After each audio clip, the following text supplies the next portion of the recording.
Good morning dear students. आज हम जिस टॉपिक का अध्ययन करेंगे वो है एक्सरे डिफ्रैक्शन। एक्सरे डिफ्रैक्शन जो टॉपिक है वो बहुत ही फेमस टॉपिक है और आप इसका पिछली क्लासेज में और इवन 12th में भी स्टडी कर चुके होंगे, बट यहाँ उसका इस लेक्चर में और नेक्स्ट लेक्चर में डिटेल स्टडी और एक्स्ट्रा जो इक्वेशंस है उनका अध्ययन करेंगे। अब आपका जो टॉपिक है डिफ्रैक्शन ऑफ एक्सरे, उससे पहले आपको एक्सरे के बारे में ज्ञात होना चाहिए कि उसकी हिस्ट्री क्या है और उसकी प्रॉपर्टीज क्या क्या हैं कि जिससे इसका डिफ्रैक्शन हो सके। सबसे पहले 1895 में एक्सरे की खोज हुई। एक्सरे का आविष्कार हुआ रॉन्जन विल्हेम ने किया। अब जब एक्सरे की खोज हो गई तो ये सोचा गया कि इसकी क्या क्या प्रॉपर्टीज हैं और प्रकाश की जो विद्युत चुंबकीय तरंगें हैं उनकी प्रॉपर्टीज के समान है या अलग है। तो क्या पाया गया कि एक्सरे की जो प्रॉपर्टी है, एक्सरे की जो प्रॉपर्टी है वो विद्युत चुंबकीय तरंगों के समान है। विद्युत चुंबकीय तरंगों के समान है, लेकिन जो इसकी लैम्डा है, जो इसका तरंग दैर्घ्य है वो क्या है, विद्युत चुंबकीय तरंगों या प्रकाश तरंगों से बहुत कम है। यूँ कह सकते हैं कि लगभग 1000 गुना कम है। तो इस तरह से इनकी तरंग दैर्घ्य का मान बहुत कम हुआ। तो इस तरंग दैर्घ्य का मान कैसे ज्ञात करें, इस पर बात की गई। अब उसके लिए डिफ्रैक्शन पैटर्न को अपनाया गया कि यदि डिफ्रैक्शन करवाया जाए एक्सरे किरणों का तो आपको उसकी तरंग दैर्घ्य ज्ञात हो सकती है। अब सबसे बड़ी समस्या ये आ रही थी कि जो डिफ्रैक्शन है, जिससे डिफ्रैक्शन होगा एक्सरे किरणों का, जो विवर्तक है उसकी साइज एक्सरे किरणों के तरंग दैर्घ्य के लगभग बराबर होनी चाहिए। अब चूंकि एक्सरे किरणों की तरंग दैर्घ्य लगभग 1 एंगस्ट्रॉम है, तो ऐसा कौन सा विवर्तक होगा जो कि इसके बराबर हो। तो फिर 1912 में लाउवे ने एक सजेशन दिया कि जो आपका क्रिस्टल है, अब क्रिस्टल के बारे में आप पढ़ चुके हैं, अब चूंकि क्रिस्टल है वो क्या होगा, एक्सरे किरणों के लिए एक त्रिविम ग्रेटिंग की तरह कार्य करेगा, क्योंकि इसमें जो परमाणु हैं वो नियमित और आवर्तिक रूप से व्यवस्थित रहते हैं और परमाणुओं के जो अंतरतलीय दूरी है, जो तलों के बीच दूरी है, वो लगभग क्या है, 1 एंगस्ट्रॉम के बराबर होती है। तो उसने ये सुझाव दिया कि इस तरह से उसका डिफ्रैक्शन करवा सकते हैं और ये डिफ्रैक्शन उस तरह से ही होगा जिस तरह से एक सिंपल जो लाइट है, प्रकाश है, उसका विवर्तन सिंपल ग्रेटिंग से होता है। अब लाउवे के सजेशन को फ्रेडरिक ने और उसके साथियों ने प्रायोगिक रूप से सिद्ध करने की कोशिश करी कि किस तरह से उसका डिफ्रैक्शन आप कर सकते हैं।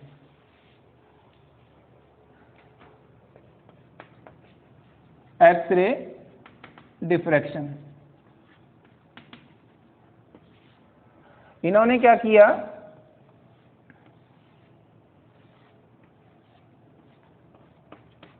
यह आपका सीसीटी है, कोल्ड कैथोड ट्यूब, शीत कैथोड नलिका है। इसमें इस तरह की प्रायोगिक व्यवस्था करी कि यहाँ से आपको एक्सरे प्राप्त हो रही है। इन एक्सरेज को विभिन्न स्लिट में से गुजारते हैं, S1, S2, S3।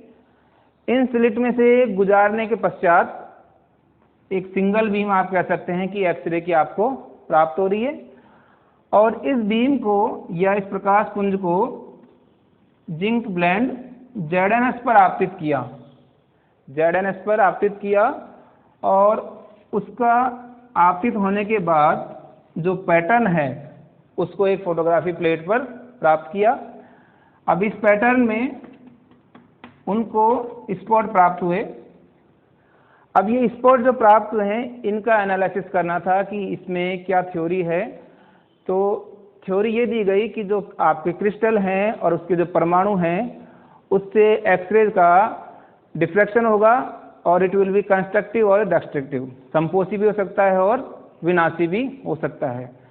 तो उन व्यतिकरण के आधार पर आपको यहाँ पर बिंदु प्राप्त होंगे। तो इस तरह से लाउवे के सुझाव को फ्रेडरिक और उसके साथियों ने एक प्रायोगिक रूप दिया। अब ये जो पैटर्न प्राप्त हुआ है आपको, इसको समझाने के लिए दो तरह के समीकरण हैं, एक तो ब्रैग समीकरण है, दूसरा लाउवे समीकरण है। अब ब्रैग समीकरण के बारे में भी आप काफ़ी कुछ पढ़ चुके हैं, तो उसी का अध्ययन करना है हमें कि what is Bragg equation.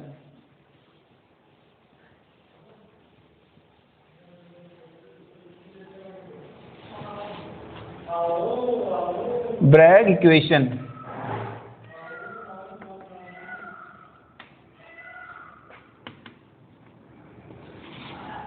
Bragg equation ने क्या माना,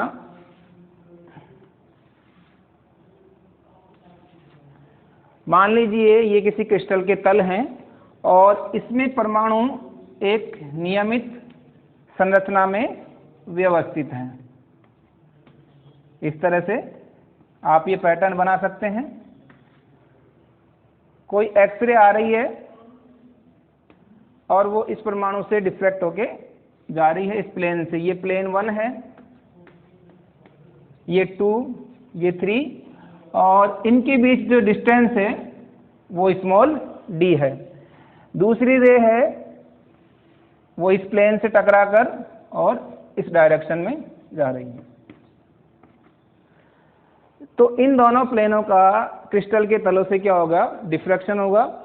तो होगा क्या, आप इनको नाम दे दीजिए, इट इज PQ और दिस इज RS। तो इस तरह से दोनों किरणों में पथांतर उत्पन्न हो जाएगा। पथांतर कितना होगा, डेल्टा होगा और उसकी वैल्यू आप यहां से निकाल सकते हैं। This is O,